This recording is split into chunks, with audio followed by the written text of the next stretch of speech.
Joining us right now is former Deputy Assistant Director of the FBI Counterterrorism Division, Turchie, along with Global Intelligence Analyst and Viollis Group CEO, Paul Viollis. Gentlemen, thank you very much for joining us.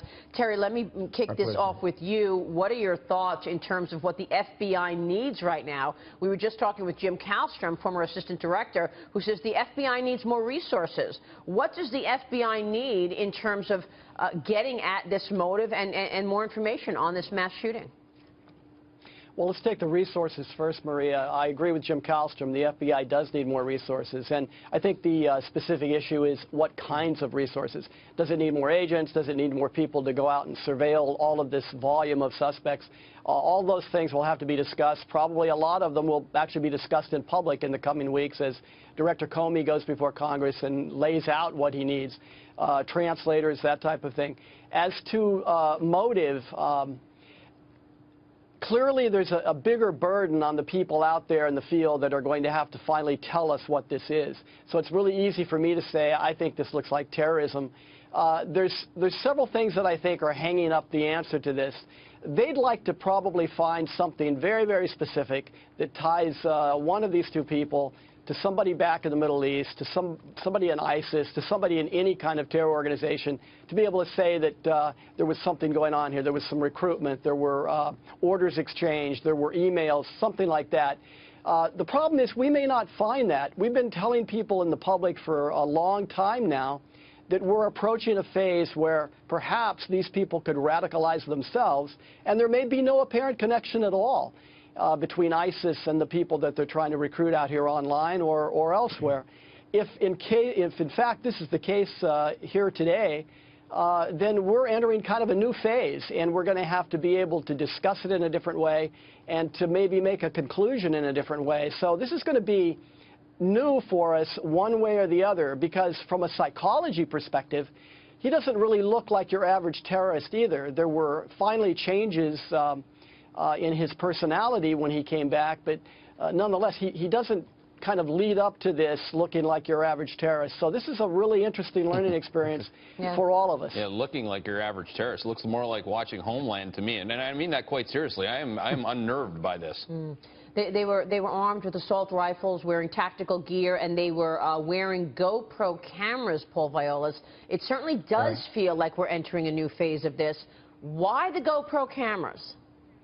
You know what, Maria, when we look at the totality of this incident, it really speaks blatantly to Islamic terrorism. We can call it what we want to call it. We can hold back from, which the FBI is in writing doing so. But at the end of the day, you have two options here. Is it workplace violence, or is it an act of domestic terrorism? And the bottom line is that all indications point towards an act of domestic terrorism. This is well planned, Maria. This is well orchestrated. You brought it before, which I think is a really interesting point as far as preparedness goes. What does the FBI need to do at this point? What resources does it need?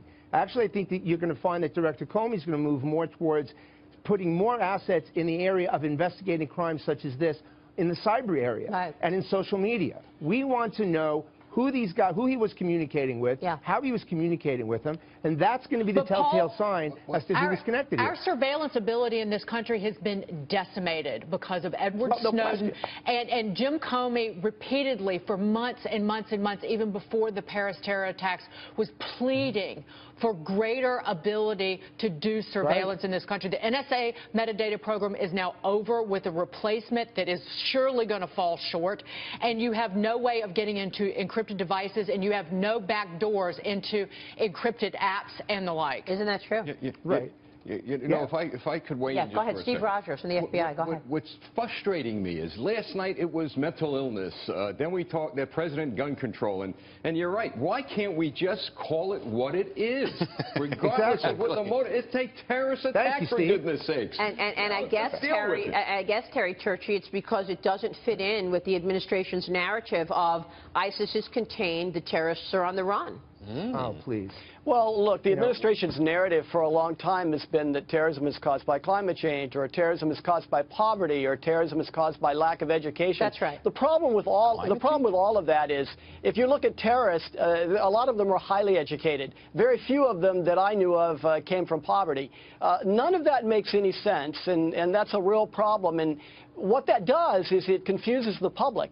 Right now, I think the only reason that the FBI is holding off on making some sort of a statement about whether this is terrorism or not, is they do have to follow the trail. They have to follow the facts that they have until they get everything together. And it's still a little early to have everything together to be able to say what they have to say. That's fair, but you still get the auto-partisan response in between. That is the reason for the hesitation. But all of this other discussion, this makes this very clear that we have a very serious political problem, because I like to take people back to the 9/11 Commission report.